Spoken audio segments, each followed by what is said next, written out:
So never leave me lonely. Tell me you love me only, and that you'll always let it be me. Oh, what a feel-good song. Welcome back to DBL. That was the beautiful voice of Rita Wilson singing Let It Be Me with Jackson Browne. Not only is Rita an amazing actress and producer, but she's also a singer, has a new album. Please welcome to the show a woman who wears many hats, Rita Wilson. Yes. Thank you. Did anyone else Thank you for having me. Well, thank you for being here. I kind of just wanted to pour like a little glass of wine and wrap myself up in a blanket. Listening to that. That sounds perfect. It's a little early. Yeah. So Rita, all the duets on your album, Now and Forever, are famous hits from the 1970s. What is it about the music of that decade? Why choose that era? Well, it's, for me, those songs are still resonant. People still sing them. People still cover them.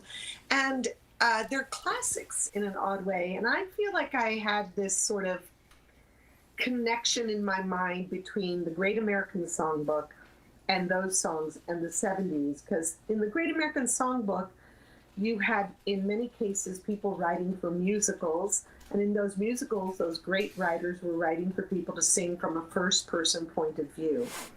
And I bridged that into the 70s, where the 70s was the birth, really, of the singer-songwriter. And what were they doing? Writing from a first-person point of view. So I made that connection, and I thought maybe that's why these songs still last and we still love them so much. And how do you make the songs different or fresh? And for me, that was turning them into duets and creating conversations between myself and my duet partners.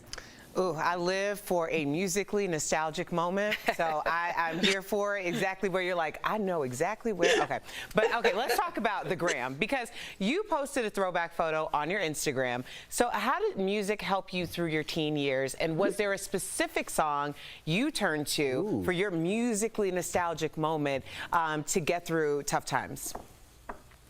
Well, music was always played in my house. I'm actually standing in front of the hi-fi, as we all probably had at some point, which was a TV, a tuner, and a turntable. And we always were playing music. In that case, we were playing probably Beatles albums, but the radio was always on. My mom is Greek. My mom was Greek. My dad was Bulgarian. And I'm a first-generation American. And yet my mom had this really keen ear for music. And so we would be driving in the car and she would say something like, listening to a song, you know, that song going to be a hit. You know, teenager me, I'd be like, no, you know nothing about music. And, you know, cut to 2 weeks later, it's #1.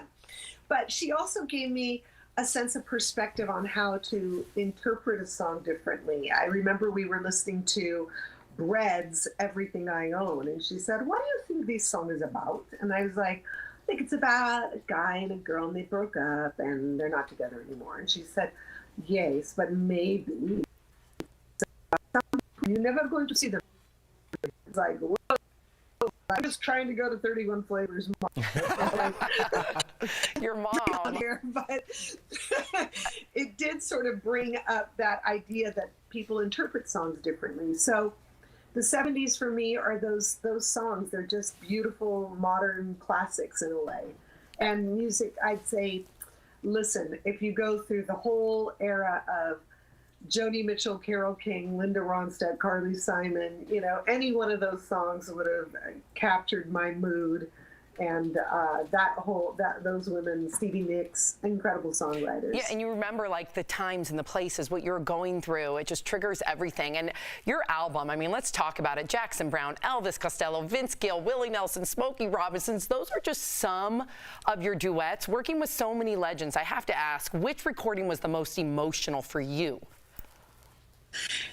Oh, gosh. You know, when we were making this album, it all felt very emotional because people were coming to the sessions with their own personal histories with these songs, whether they had their own experiences with each song, or you think about the writers who wrote the songs and brought them to. But it was very emotional to have somebody like Smokey Robinson, one of the great songwriters of all time, singing with me on Where Is the Love.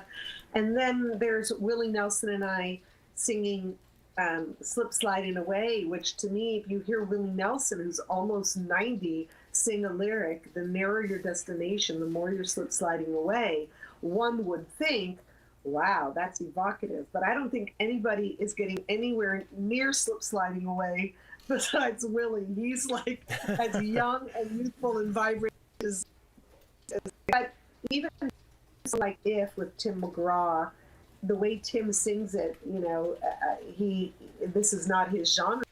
He doesn't sing pop songs, but he can sing so beautifully, and that was one of those songs. And Songbird with Josh Groban, to me, feels like people saying vows to each other in a very beautiful way. Wow. What a way to put that. I know. Congratulations, Rita. It's amazing. Thank you so much for joining us today. The Smokey Robinson, I listened to that My this morning. pleasure. That was You amazing. did? Oh, the Smokey, I'm sorry, really quickly. That just took me back to my grandmother's house, so I appreciate you for that. I was like, I love There that song. you go. Thank you. Go Thank get you. the album. It'll bring back more memories. That's So right. DBL Appreciate it. Nation, listen to Rita's album, Now and Forever, Duets, available now. Let's take another listen as we head to break. Here's Songbird with Rita and Josh Groban. Thanks again, Rita. Thanks, Rita. Thank you. Bye.